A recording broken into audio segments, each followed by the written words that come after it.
There are a lot of ways of getting your hands on gear in Tarkov, whether that's finding it in raid from AI or the secret stashes, killing bosses for potentially more powerful gear, or taking out other players and looting what they were using. Gear comes and goes just as much as cash does.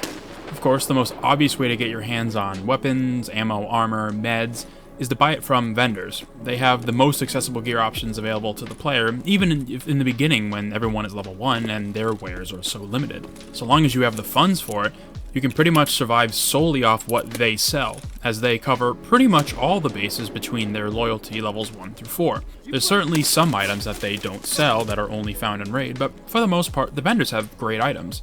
Too many items, people have said in the past. This has become quite a topic of conversation across the community, and an interesting question to be asking now that we're this deep into the game's life.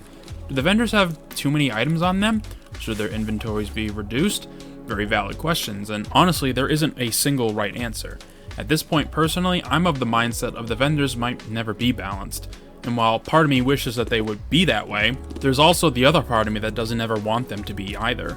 I mean, granted, this really doesn't matter until the game releases fully, but until that happens, we might as well have a conversation just because we can. And my brutally honest answer is that before 1.0, I don't think the vendors will ever be balanced. Whether or not that's a good thing is, I guess, up to you, I suppose. The traders have been adjusted back and forth for years now. When the game's scope was smaller and there were just less items in general, the vendors also just had less to offer. This was also a time where things were much cheaper and the game's economy hadn't been inflated so egregiously. It's easy to make money, and with so many people having tens if not hundreds of millions of rubles sitting in their stash collecting dust, I see why weapons, armors, meds, it's all gotten so expensive. Do I agree with it? Yes and no. Late wipe, it doesn't really matter. It's the early game where these changes are truly felt, because it seems as though changes are made to resolve one issue and aren't really thought through and seen through a wider lens. So these kinds of changes kind of create a ripple effect across the entire game. Now we're paying 12,000 rubles for a car medkit, and this mentality has bled into pretty much every sellable item in Tarkov. It's kind of amusing how at one point, I think it was either this wipe or maybe the previous one, a 5.56 MDR was over 1k USD from Peacekeeper. But on the flea market, it normally sells for around 50 to 60,000 rubles. What price the gun is worth is up for debate, but it's very interesting to see what BSG thinks items should be valued at, and what the community sees those values at. This has always been one of the largest divides between developers and players for Tarkov. Boss spawns, item rarity, and a few other things. These two sides always seem to kind of butt heads at with one another. But in their defense, it's BSG's game. If they want the humble Makarov to be valued at 100k rubles, that's what they want. We are free to disagree and respectively explain why we think this shouldn't be the case, but who am I to tell the developers what their game should be? And if it isn't price that people have issues with, it's overall accessibility. When and how we can use and buy certain items.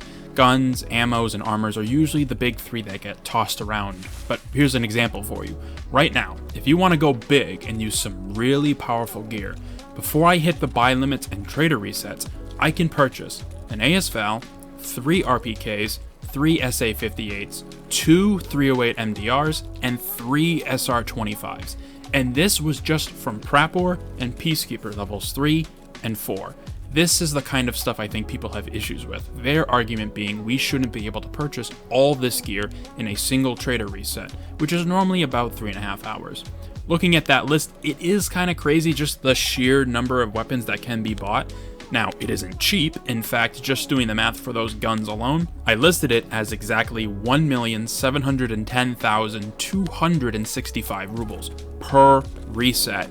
And this is just the base weapons. No mods, no meds, no armor, ammo, anything else. So this number will very quickly rise as you build a full kit. But here's the thing. People with ungodly amounts of rubles in their stash don't even feel this. Price doesn't matter to a lot of players who can just buy as they please because they've farmed up so much money. So the next logical step for BSG after inflating the prices of everything is to limit what the vendors sell. They've kind of already done this a fair amount, and it is honestly more felt at lower loyalty levels. Prapor no longer sells 762 PS at level 1 anymore.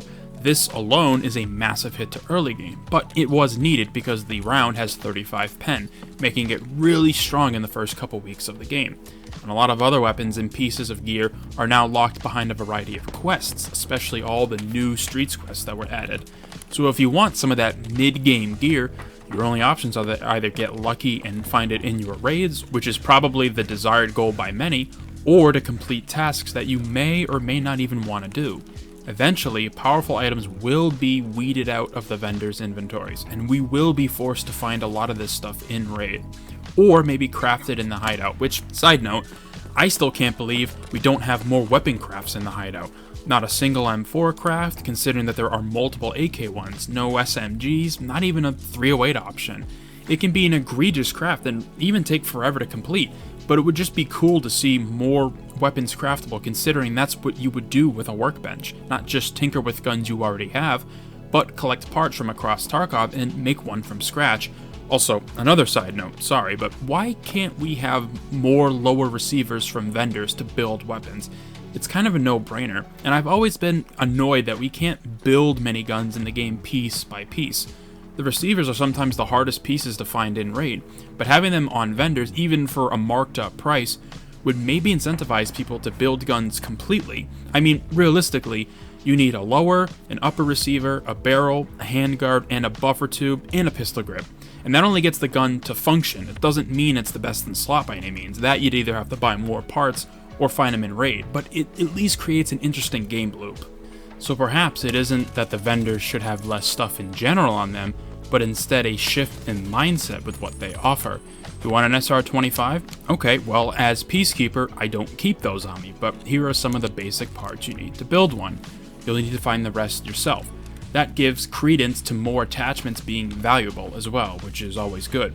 A lot of items have become more useful and higher valued over time because of the hideout's existence, so it would be nice if some of the vital weapon attachments saw that level of importance go up too.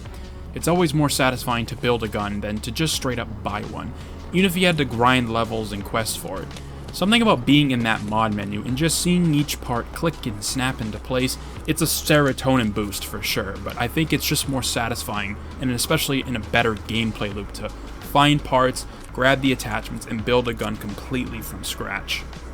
The reality of our current situation is that the vendors won't ever really be balanced. They'll keep getting adjusted every so often as prices rise and fall. Items that were there previously might disappear, and items that weren't there before will suddenly start showing up. The main question of should there be more or less is up to each individual.